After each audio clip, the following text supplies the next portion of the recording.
player. Giving it player. Giving it player. Giving it player. Everybody judging. Alachua County is in the midst of its year-long Discover 200 bicentennial celebration. We're celebrating the past, the present, and the future. The county is very supportive of community events through our Visit Gainesville, Alachua County tourism sponsorship grants. This year, we are providing additional support through Discover 200 marketing support.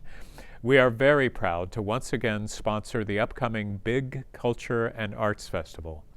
Laila Fakhoury is an event producer, creative curator, activist, and community organizer based in Gainesville, Florida.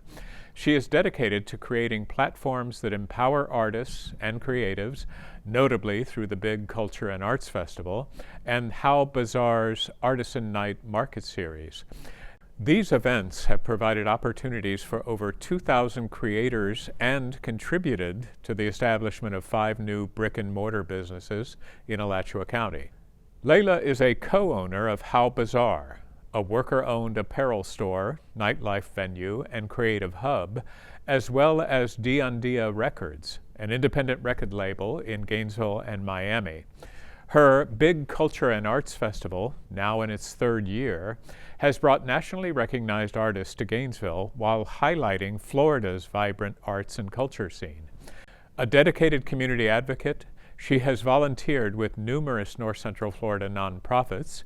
She was an intervention counselor at the Alachua County Crisis Center and is a TEDx speaker and coach. In her free time, Laila enjoys hosting community dinners, discovering new music, and exploring Gainesville by bike. Welcome, Laila. Thank you so much. Thank you for having me. What a great town we have to explore by bike. Oh, it's the best. It's the best way to get around Gainesville is on bike. Yeah. We are so excited to be back with you this year for the Big Culture and Arts Festival. And why don't we kind of start by just talking about who produces this? I know you're heavily involved, but who does this? Yeah, so Big is produced by several brands. How Bazaar, which is our worker-owned creative space in downtown Gainesville. Dia, which is our independent record label that we started out of college. And it's something that we host with a lot of different community organizations as well. So there's a ton of collaborators, a ton of partners, and it's really something that we say is community lifted. You say out of college. Did you go to UF? I did, yes. I was the first class of COVID, 2020, when I graduated. Is that on your diploma? Or? I didn't even get my diploma, unfortunately. We'll but see if we can track that down for you. Yeah, right, that would be helpful. But yes, I did go to the University of Florida. That's where I met my 2 friends that I started these creative businesses with. And I studied social work at UF, which UF calls Family, Youth, and Community Sciences, and philosophy. And that's kind of what took you to the Crisis Center, that interest in social work? Actually, my first day at UF, one of my professors in a human development class put a flyer on the board where they were looking for volunteers for the Alachua County Crisis Center. So I was like, that looks interesting to me. I was very involved in social work at the time, even while in high school. So I applied and they were like, we don't usually take people under 25 years old, but as an 18-year-old, I already had a lot of experience. So they let me in, and that's something that I grew within, and actually something that I feel like is very formative to what I do now.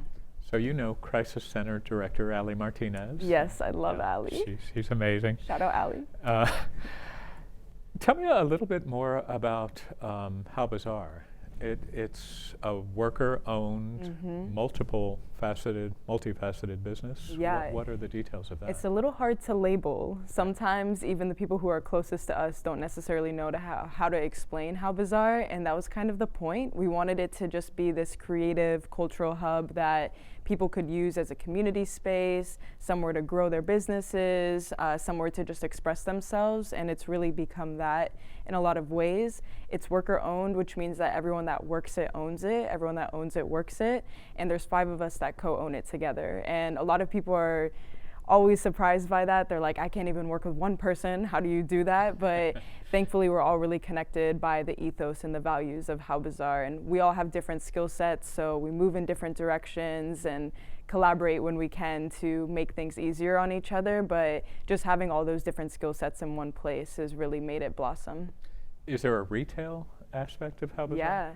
Yeah. So How Bizarre actually started as retail. So we were in the Siegel building originally, just on a month-by-month contract, trying to get into the current space that we're in right now in downtown, which was a huge endeavor, a big fight to like try to get in there, but thankfully we got into the space so that we could hold it down as a creative and cultural hub in downtown. But yes, we did start with retail, and we started by selling vintage clothing as a way to just build some money so that we could work with local creators and local screen printers, embroiderers, so that they could collaborate on making our clothes, and we could pay them over living wage for the collaborations. And that is still flourishing? Yes, so we still do clothes. We have so much going on in the space now that it really is just one of the aspects of How Bizarre.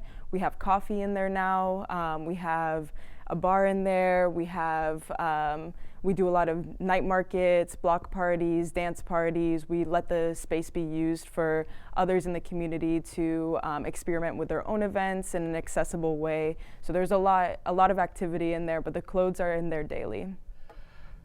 Back to the big Culture and Arts Festival. I want to know how this evolved. What is it about this festival? What separates it from other festivals?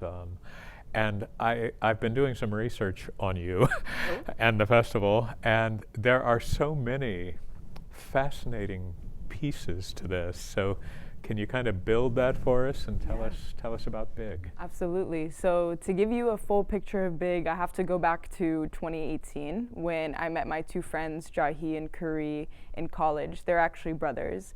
And we met in an astronomy class, Jahi and I specifically.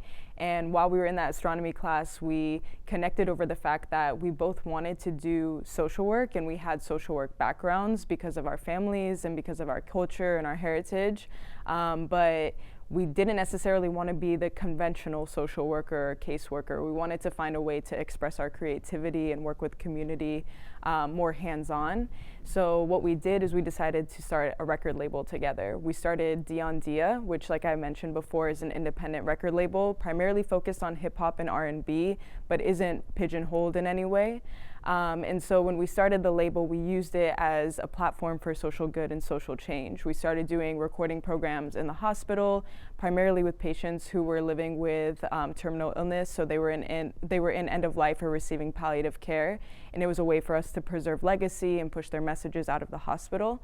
And then we did the same thing in the prisons, where we were working with people who were primarily incarcerated with life sentences, also recording their music and pushing it out into community. So it was a way for us to bring people back into their communities. And so we started doing that, those recording programs. We started doing events around town. We got silent disco headphones. Someone who's actually one of our co-owners of How Bizarre, named Jose, he was the first person that invested in us as just like 18-year-old kids. And he got us our first 150 pairs of silent disco headphones. For those that don't know, that's where people are listening to not necessarily the same music? Exactly. I love silent discos because to me, they're the most autonomous events in the world. You put your headphones on and you actually get to listen to whatever you want because there's multiple DJs playing. You get to choose the volume of the music. You can take your headphones off and actually have dialogue with people, which is something that conventional nightlife doesn't really allow for. So it just creates like a way more inclusive, diverse space. And we started to see that when we did events. We were very DIY, so we were just in the Civic Media Center or the bottom of the Hippodrome or the Thomas Center, really wherever would take us. And we would do these events, and the first one had about 100 people, the second one had 200 people, the third one had 500 people, and we were like, okay, the community wants this and needs this. You know, I have not been to one. I'm going to go to one, though.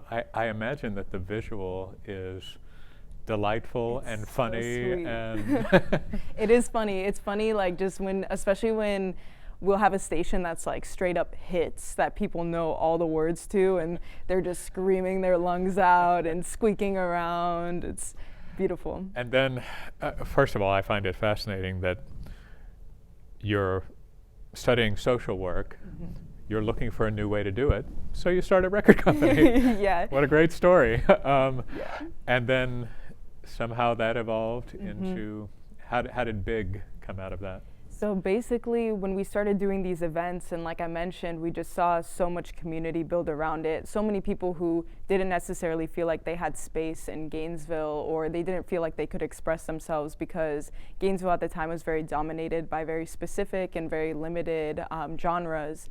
It was just an opportunity to bring more people together so that they could feel free to connect and to express themselves. And we really loved that. We loved seeing how we were building that with these events and these experiences. And so at that time is when we decided that eventually we need to start a festival. That's gonna be like the large scale platform, the epitome of that large scale event that really brings people together for community and expresses all the different things that we love. And the reason that we even chose a record label is because a label is really just this living entity that can constantly change and just intersects all different forms of culture. And we all, my partners and I, love street culture. So we love the automotive scene, the skate scene, the fashion scene, music, art, and record labels really combine all of that. So we decided a long time ago that the vision, the ultimate vision for the record label, was to create this festival and to let it intersect all these different cultures so that people had different ways to be involved. And right when you decided to do a festival, COVID hit? Was that the timing? Not necessarily. Okay. It wasn't exactly then. We had the vision for the festival really from the beginning. We just knew that it was going to take time, and we're all about timing and patience, so we didn't want to rush anything until we were ready to do it. We just continued to do our events and grow those, become more intentional with them. And the last event that we had before COVID was actually the most perfect event that we had ever had. We really just looked around and we were like, this is exactly what we envisioned. It's all different types of people. Everyone's just getting along. There's a ton of people here that are supporting different forms of local art, whether it be visual art that we had in a gallery, or music that was being performed by hip hop artists, R&B artists. And we were like, this is it, we made it. And then COVID happened. Now, was that big at the time? No, that wasn't. That was just one of the events that we were doing through Dia. Big actually started after COVID. And was it kind of an extension of what you had done Yeah, pre-COVID? definitely. And really, before Big even happened, during COVID is when we started How Bizarre. And so we got into our physical space in the Siegel building on that month-by-month contract. We started doing outdoor night markets so that our friends who are artists could continue to sustain themselves through their creativity in a safe way, because we were outside, social distance, mask required. So we were able to start connecting community again and seeing that people really were craving those connections and wanting to sustain themselves through their passion and their creativity. So we started How Bizarre, and then from there, How Bizarre grew way quicker than we expected. And I think it's because we did get that time during COVID to just think through what we did with Dia and how we wanted to offer it to the community in a more innovative, effective, valuable way. And from there is when we started Big. And gosh, I'm wishing I had a 2-hour program, because this is fascinating. But I want to make sure, this year, Big, the lineup is unbelievable. And the different entities or pieces of Big, the film festival, the circus stuff. Tell me what the pieces are this year. Ooh, there's a lot. I know. I should have brought my map with me. But to give you kind of an idea, so the theme of the festival is where circus meets street culture. And the reason that we chose the theme circus is because to us, we're really inspired by the original concept of the circus before it started exploiting humans and animals. The idea was that no matter who you are, where you were, if you felt alone in your community, you knew that the circus was going to come into your town once a year and celebrate you for your true and authentic self.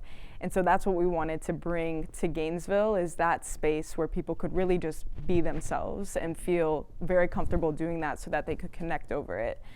So that's why we chose the theme circus. And then street culture is because, like I mentioned, we love different forms of culture. We love the automotive, we love the skate, we love the film, everything. And so we wanted to include all of that into the event because it really makes it way more diverse, because people are probably coming for the film festival, but then they're exposed to music that they didn't really realize that they liked. Or they come for the music and then they see the cars and they get more into the automotive scene, or the skate scene. So there's basically like an entry level for anyone to be involved. But the music, just to focus on each section, Yeah. the music lineup is incredible. Thank you so much. Yeah. Thank you. Yeah, that was definitely a buildup of a lot of hard work, experience of just talking to people and trying to figure out how to book artists, how to go about it professionally, how to do it through friends and family and things like that. And we had some really great people on our team this year who were helping us with booking that have just way more experience than us. So they were able to kind of open that door, which was really an honor. I got a little taste of that with the Discover 200 event that we did at Depot Park and at Heartwood, and it is an incredibly complex It really is. Thing. But what I really love is you have a really good mix, it seems, of national kind of and international acts and local.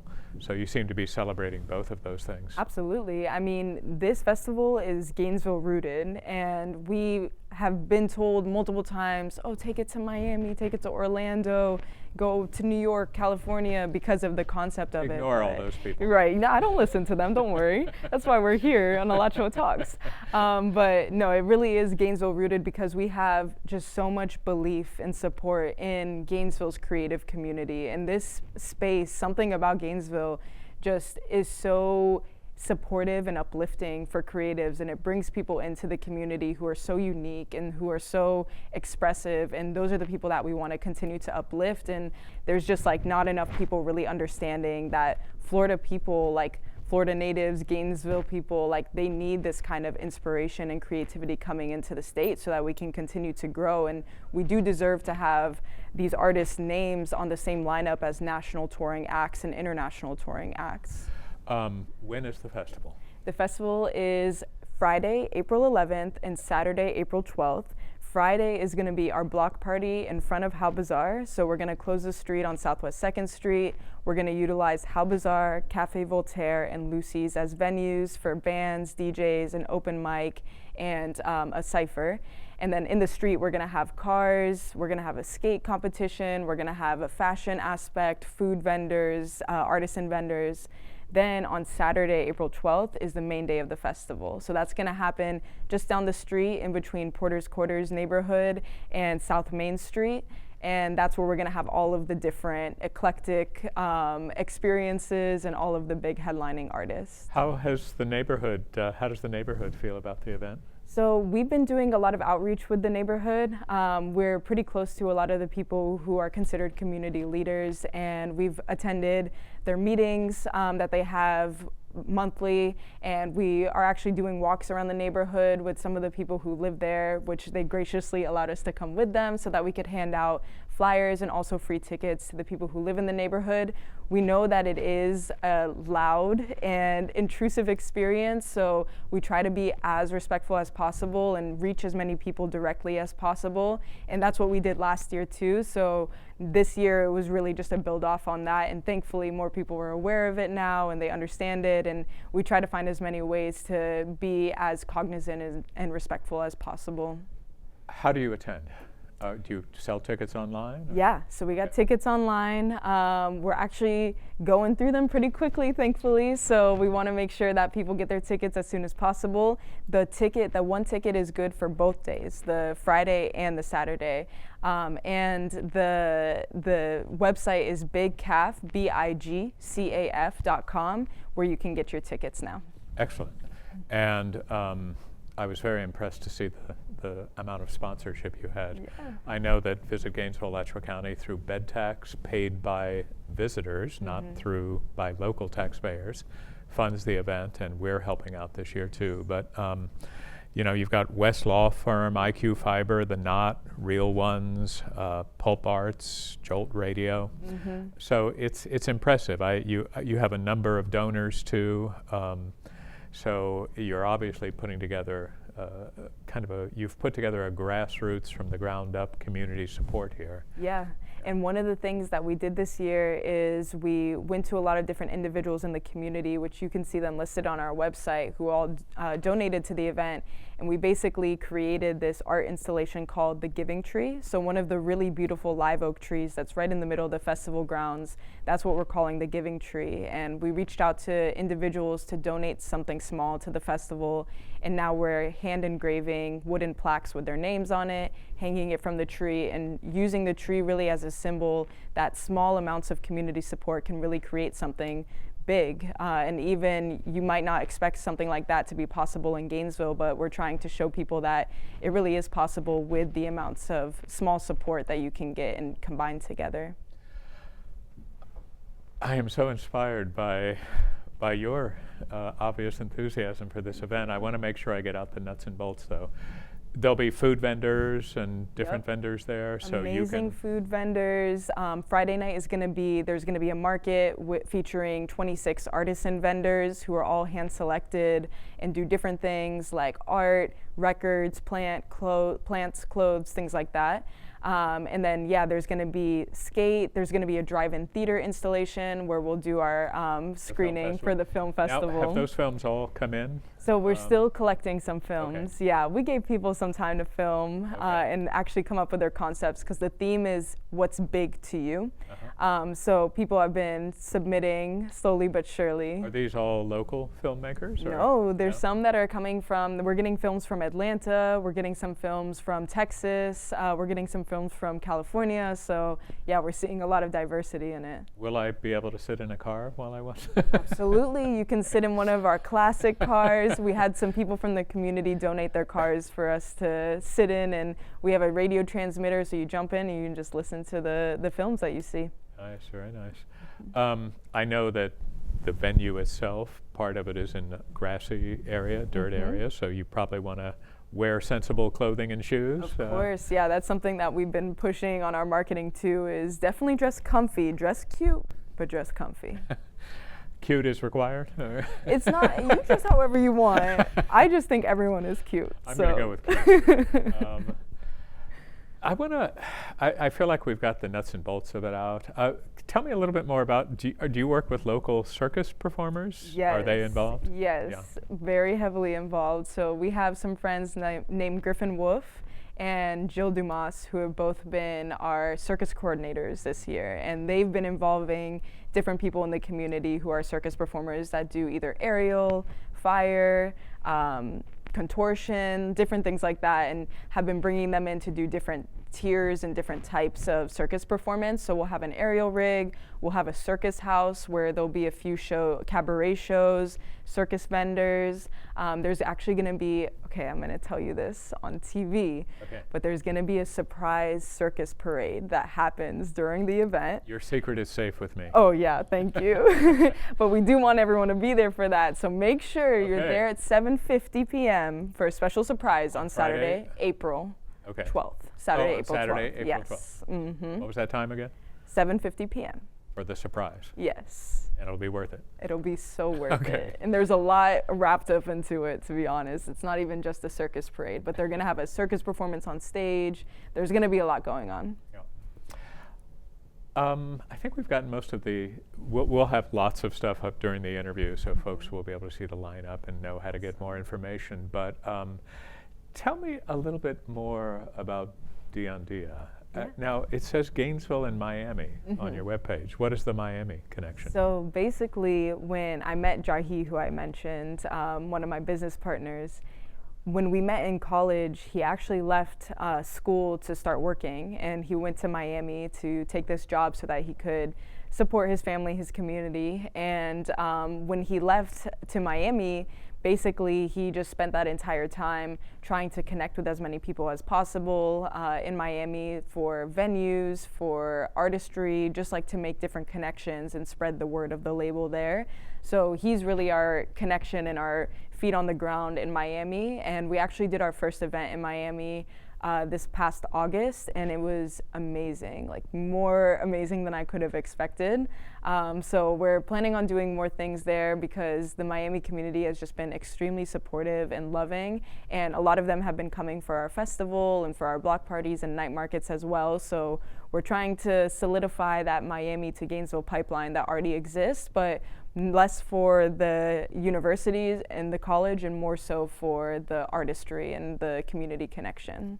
So Laila, I noticed on the website that you have hotel information, and I know anecdotally just from talking to folks downtown that this is a major economic boost for the downtown and for the community in general. But can you tell us a little bit about what you've learned about the economic impact of BIG? So BIG really is meant to be this project in Gainesville that people can work on year-round to sustain themselves, and something that boosts our city and our county.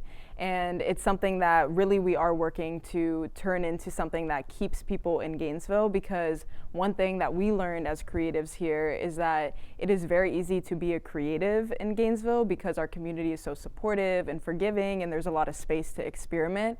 But it is very hard to support yourself as a creative here because of just the limited job opportunities. And that's why we want this to become something that people can work on year round and feel like they can sustain themselves and that they can stay in Gainesville, so that it continues to build the culture and the art community here in the city and the county too.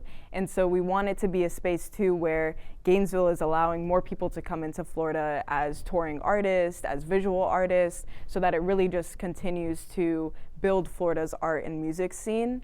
And actually last year we had a one-day festival, and our friend Jessica from the county ran the numbers of the festival through her economic impact calculator and found that for one day we had over $325,000 worth of economic impact in the county alone.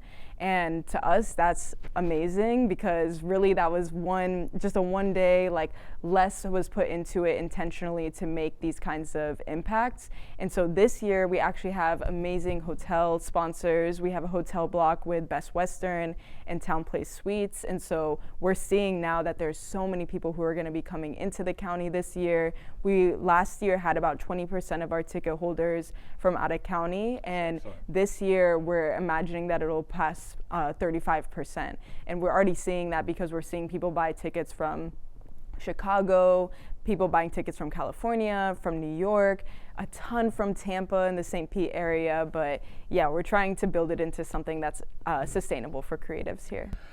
You know, a little while ago, Dave Maloche from Heartwood said, "You got to meet this Laila. She's amazing." And I'm so glad I had a chance to do that. And thank you for coming. Thank you so much. I really appreciate it. Thank you. Giving it player, giving it player. Everybody judging. Manage it well. They know what I'm doing. They watching and waiting. A lifetime of savings can disappear overnight. Millions of dollars are stolen every day from unsuspecting older adults by family members, caregivers, and trusted professionals. If you suspect financial exploitation, call the Elder Care Locator at 1-800-677-1116 or go online to the National Adult Protective Services Association to be connected with help in your area. When it comes to making plans, you are the best. The same way you plan each detail for those moments. Start planning to protect you and your loved ones from a natural disaster. Protecting your family is the best plan you can make.